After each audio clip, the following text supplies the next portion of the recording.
بسم اللہ الرحمن الرحیم۔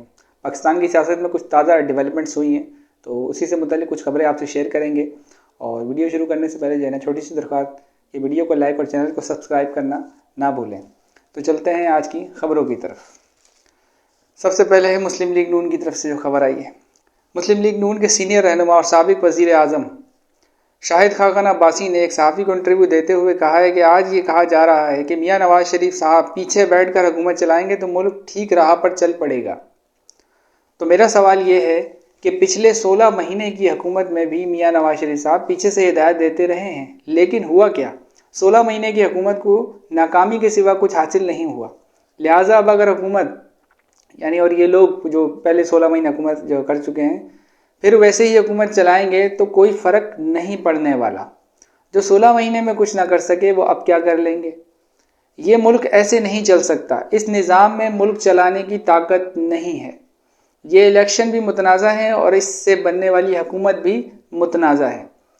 آپ پنڈی اسلام آباد چلے جائیں اور وہاں کسی سے بھی پوچھ لیں کہ یہاں سے کون جیتا ہے، لوگ آپ کو بتا دیں گے۔ میں سمجھتا ہوں کہ اس حکومت کے پاس نہ اخلاقی جواز ہے اور نہ مینڈیٹ حکومت کرنے کا۔ میں نواز شریف صاحب کو یہی مشورہ دوں گا کہ اس حکومت سے دور رہیں۔ 2022 میں نون لیگ کا حکومت لینا غلط فیصلہ تھا جس کا انہوں نے نقصان اٹھایا۔ اب اگر پھر وہی کام کریں گے تو مزید نقصان اٹھانے کے لیے تیار ہو جائیں۔ میں اب بھی یہی کہوں گا کہ آپ کو عمران خان کے ساتھ بات کرنی پڑے گی ورنہ یہ نظام نہیں چلے گا۔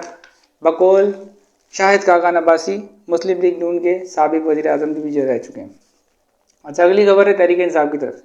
تحریک انصاف کے رہنما شیر افضل مروت نے ایک خاتون صحافی کو انٹرویو دیتے ہوئے غیر مناسب الفاظ کا استعمال کر ڈالے۔ ایک صحافی سے وہ اس کو انٹرویو دے رہے تھے تو ان سے انہوں نے کچھ غیر مناسب الفاظ کا ان سے استعمال انہوں نے کیا۔ خاتون صحافی نے الیکشن سے متعلق سوال کیا تو شیر افضل مروت نے غصہ کر گئے اور خاتون صحافی کو پٹوارن کہہ ڈالا۔ واضح رہے کہ شیر افضل مروت کو پی ٹی آئی ان کی نامزد چیئرمین گور علی خان کے خلاف بھی بیان بازی کی وجہ سے شوکاز نوٹس بھی جاری کیا گیا ہے، جس میں مطالبہ کیا گیا ہے کہ آپ 2 دن میں غیر مشروط معافی مانگے ورنہ آپ کے خلاف پارٹی کارروائی کرے گی۔ اب مسئلہ یہ ہے کہ شیر افضل مروت صاحب جو ہیں پی ٹی آئی میں کافی مقبول رہے ہیں، لیکن ان کے ساتھ ایک پرابلم ہے۔ دیکھیں، مقبولیت ایک الگ چیز ہوتی ہے، اور یہ جج یہ اے ٹی سی کے جج بھی رہ چکے ہیں، سابق جج رہ چکے ہیں۔ تو یہ جس طریقے سے ان کی گفتگو ہے نا، دیکھیں جب آپ کسی عہدے پہ آتے ہیں یا آپ کسی منصب پہ ہوتے ہیں، اب یہ کافی مقبول ہیں اپنے، جج بھی رہ چکے ہیں جو میں نے آپ کو بتایا یہ، تو اس پر آپ کو تھوڑی سی لوگوں کو رسپیکٹ دینی پڑتی ہے اور اپنے الفاظوں کو چن کر بیان آپ کو کرنا پڑتا ہے۔ یہ نہیں کہ آپ کے منہ میں جو آئے اب گلی محلے کی زبان استعمال کرنا شروع کر دیں۔ تو شیر افضل مروت کی سب سے بڑی پرابلم یہ ہے کہ ان کی زبان ان کے قابو میں نہیں ہے، ان کے منہ میں جو آتا ہے وہ بولتے تھے، یہاں تک کہ ان کی اپنی پارٹی بھی اس چیز سے پریشان ہے۔ جیسے میں نے ابھی آپ کو لاسٹ میں خبر پڑھ کے بتائی کہ شوکاز نوٹس جاری ہوا ہے کہ جی وہ جو ابھی آیا کہ بھائی انہوں نے فیصلہ کیا تھا کہ بھائی اب اس بار جو انٹرا پارٹی الیکشن ہوگا اس میں علی ظفر کو وہ اس کو بنائیں گے چیئرمین، تو گور علی خان کو نہیں بنائیں گے، نامزد نہیں کیا انہوں نے۔ تو جیسی یہ بات ہوئی تو شیر افضل مروت کا بیان آ گیا کہ جی وہ علی گور علی خان صاحب جو ہیں وہ صحیح سے ڈیلیور نہیں کر پائے، وہ نااہل طریقے کے کچھ ایسے الفاظ استعمال کیے، تو پارٹی نے پھر ان کو شوکاز نوٹس جاری کیا۔ کہنے کی بات یہ ہے کہ آپ کے انٹرنل اندر کے پرابلمس ہیں نا، وہاں پہ بات کریں۔ آپ میڈیا پہ آ کے بڑھ کے مارنا شروع کر دیتے ہیں اور پھر آپ کی پارٹی کو بھی آپ کی وجہ سے مصیبت ہوتی ہے اور دیگر معاملات بھی ہوتے ہیں۔ اور یہی حرکت مثال کے طور پہ بھی جیسے تحریک انصاف والے وہ گئے مولانا صاحب کے پاس، جو ان کے ایک قسم کے دشمنی سمجھ لیں ان سے، لیکن ایک ایجنڈے پہ گئے کہ بھائی دھاندلی ہوئی ہے، تو باقی جتنی بھی جماعتیں تھیں اندرون سندھ کی جی ڈی اے وغیرہ بھی ان سب کے تو جب کسی ایجنڈے پہ اتحاد ہوتا ہے تو آپ کو پھر ایسے سخت بیان نہیں دینے ہوتے۔ تو شیر افضل مروت نے وہاں پہ بھی اس طریقے کے سخت بیان دیے، بولا مولانا تو وہ کیا بولتے ہیں پاگل ہو گیا، تو ایسا ہو گیا، تو ویسا ہو گیا۔ تو کہنے کی بات ہے، میرا جہاں تک مشورہ ہے کہ تحریک انصاف والے اس شخص کو ذرا اپنے اس کو پکڑ کے رکھیں اور ان کو ذرا لگام ڈالیں تاکہ ان کو بات کرنے کا طریقہ ہے کہ یہ تو نہ آپ کے کسی اتحاد کو چلنے دیں گے نہ یہ پارٹی کو چلنے دیں گے، یہ جب بھی بات کریں گے تو کوئی نہ کوئی لطیفہ چھوڑ دیں گے اور مصیبت ہوگی۔ تو ان کی زبان سے تو کوئی بھی محفوظ نہیں ہے۔ اچھا، یہی حرکت کی تھی نون لیگ کی جو وہ ہیں گی مریم اورنگزیب صاحبہ، جو کچھ دن پہلے انہوں نے فرما دیا کہ جی وہ 2014 میں وہ عمران خان صاحب کو ان کا اسی وقت اس فتنے کو کچل دینا چاہیے تھا، اس کا سر قلم کر دینا چاہیے تھا۔ تو یہ تو حالت ہے. میں جیسے شیر افضل مربت وہاں پہ تحریک انصاف میں ایک جو ہے نا ایک اپنی جماعت کو ٹینشن دے کے رکھا ہوا. یہ نون لیگ میں یہ ایک خاتون ہے جن کی زبان ان کے قابو میں نہیں رہتی. جب بھی یہ ان کے جو ہے نا بات کرتی ہیں ان کے منہ سے بھی جو ہے نا فالتو جو ہے نا الفاظ نکل آتے ہیں. اپنی سربراہ کو خوش کرنے کے لیے اپنی جو ہے نا زبان کو اتنا گندا نہ کریں کہ آپ کو جو ہے نا بعد میں آپ کو پھر نقصان اٹھانا پڑے. تو یہ بھی انہوں نے بڑی گھٹیا بات کی کہ سر قلم کر. سیاست میں کیا سر قلم ہوتے ہیں کیا؟ اور بعد میں جو ہے نا وہ کہہ رہی ہے نہیں میرا یہ مطلب نہیں تھا. آپ کا سیدھا سا سادہ الفاظ جو آپ نے بیان کیے وہ پوری میڈیا نے دیکھے, سوشل میڈیا پہ درگت بھی بنی. بہرحال چلتے ہیں اگلی خبر کی طرف.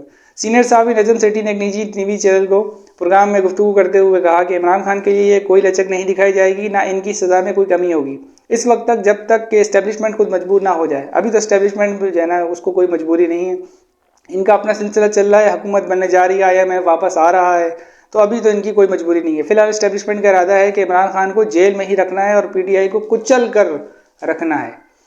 اور اگر KPK میں PTI نے کچھ گڑبڑ کی کوشش کی تو وہاں کی حکومت گرا کر گورنر راج لگا کر سب کو جیلوں میں ڈال دیا جائے گا. ایجنڈا تو یہ ہے کہ جو حکومتیں بن رہی ہیں ان کو یہ کہا جائے گا کہ آپ عمران خان کی فکر نہ کریں, ہم عمران خان کو خود ہینڈل کر لیں گے. آپ کو جو ہم بتا رہے ہیں آپ وہ مشکل فیصلے کریں اور معیشت کو چلائیں. نجم سیٹھی نے مزید کہا کہ عمران خان کے ساتھ اس اسٹیبلشمنٹ نے کوئی نرمی معذرت کے ساتھ کوئی نرمی نہیں کرنی. یہ نرمی شاید اس وقت ہو جب ان کا بنایا ہوا یہ سارا نظام گر جائے اور چل نہ سکے. پھر مزید آپشن پر غور کیا جائے گا اور سب کو ہی فارغ کر دیا جائے گا. پھر یہ بھی سوچا جائے گا کہ کیا یہ طریقہ چل سکے گا یا نہیں, دنیا اس کو تسلیم کرے گی یا نہیں, کیونکہ عمران خان کا سپورٹ صرف عوام میں نہیں بلکہ اسٹیبلشمنٹ کے اندر بھی ہے, عدلیہ میں بھی ہے اور بیوروکریسی میں بھی ہے. عمران خان صرف عوام کے دلوں میں نہیں بیٹھے ہوئے اور بھی وہ بہت سی جگہوں پر بیٹھے ہوئے ہیں. خیر ابھی تو یہ سلسلہ چل رہا ہے کہ ان کے لوگوں کو پکڑ کر اندر کرتے جاؤ اور پھر ان کا سافٹ ویئر اپڈیٹ کر کے چھوڑ دو. مگر اب میں زیادہ جو ہے نا بولوں گا تو میرا بھی سافٹ ویئر اپڈیٹ کر دیا جائے گا. یہ فرما رہے ہیں نجم سیٹھی, نون لیگ کے جو ہے نا کافی وہ رہے ہیں سپورٹر میں صحافی ہیں. اچھا اگلی خبر کی طرف چلتے ہیں. مسلم لیگ نون کے سابق رہنما سینئر سیاستدان چودھری نثار علی خان نے کہا ہے آج میں دیکھ رہا ہوں کہ جن کو زبردستی جتوایا گیا ہے وہ لوگ اپنے جیتنے پر مبارکباد لیتے پھر رہے ہیں. اس پر میں صرف یہی کہوں گا کہ انسان کا کوئی ضمیر بھی ہوتا ہے, کوئی سیلف رسپیکٹ بھی ہوتی ہے. جو ان کو مبارکباد دے رہے ہیں ان کو بھی شرم آنی چاہیے اور جو مبارکباد وصول کر رہے ہیں ان کو بھی شرم آنی چاہیے. یہ چودھری نثار علی خان صاحب فرما رہے ہیں. اچھا اگلی خبر کی طرف چلتے ہیں. پیپلز پارٹی کے سینئر رہنما خورشید شاہ صاحب کا کہنا ہے کہ الیکشن مکمل ہونے کے بعد سب سے پہلے PTI والوں سے رابطہ کیا تھا کہ آئے حکومت بناتے ہیں, مگر انہوں نے انکار کر دیا. چیئرمین سینیٹ کے لیے انوار الحق کاکڑ کا فیصلہ نہیں ہوا. ہمارے ابھی بھی امیدوار یوسف رضا گیلانی صاحب ہی ہیں. واضح رہے کہ چند دن سے یہ خبریں میڈیا میں گردش کر رہی ہیں کہ نگران وزیر اعظم انوار الحق کاکڑ جلد پیپلز پارٹی میں شمولیت اختیار کر کے پارٹی کی طرف سے چیئرمین سینیٹ کے امیدوار ہوں گے. تو اس پر میں یہ جو ہے نا یہ خبریں تو واقعی میں گردش کر رہی ہیں. مجھے بھی یہ جو ہے نا اس طرح کی خبریں جو ہے نا موصول ہی ہیں کہ جو ہے نا جو نگران وزیر اعظم ہے وہ بھی جب ختم ہوگا یعنی اسمبلی میں جب وزیر اعظم دوسرا منتخب ہو جائے گا تو یہ جو ہے نا پیپلز پارٹی کی طرف سے جو ہے نا یہ اس میں شمولیت اختیار کر کے چیئرمین سینیٹ کے امیدوار ہوں گے, کیونکہ یہ کیا کہتے ہیں ان کے بڑے وہ ہیں قریبی ہیں انوار الحق کاکڑ صاحب. تو میرا ان پہ یہی مشورہ رہے گا کہ ان کی کارکردگی نگران حکومت میں انتہائی بدترین رہی, اور یہ اگر کسی بھی جماعت میں جائیں گے ہم ان کو تنقید کا نشانہ بنانے سے باز تب بھی نہیں آئیں گے, اور ان کو بالکل جو ہے نا تنقید کے معاملے میں جو جائز تنقید اور قانون کے دائرے میں رہ کے جو تنقید کی جاتی ہے وہ ہم کرتے رہیں گے. یہ نہیں کہ کسی بھی جماعت میں چلے جائیں تو ان کی بخشش ہو جائے گی, بالکل ایسا نہیں ہوگا. کیونکہ نہ یہ الیکشن آئے صرف الیکشن کروانے کے تھے, انہوں نے ڈھنگ سے الیکشن نہیں کروایا. اس متنازع الیکشن کی ذمہ داری ان پر بھی ہوتی ہے. اس دن انٹرنیٹ بند ہوا, ان کی وزارت الیکشن کمیشن نے کہا وزارت داخلہ نہیں کیا, ٹھیک ہے نا, وزارت داخلہ ان کے انڈر تھی. پورا دن رات کے یعنی صبح سے انٹرنیٹ بند کیا, رات کے 3 بجے تک انٹرنیٹ نہیں کھولا. تو یہ ڈرامہ یعنی الیکشن کو متنازع کرنے کی سب سے بڑا یہ حرکت کی گئی. تو اس کے ذمہ دار انوار الحق کاکڑ ہے. پھر وہ بلوچ مسنگ پرسن کے جو لوگ آئے اسلام آباد کی طرف مارچ کرتے ہوئے, ان کے ساتھ جو رویہ اختیار کیا, ان کا کوئی بھی فیصلہ جو ہے نا ڈھنگ کا نہیں تھا.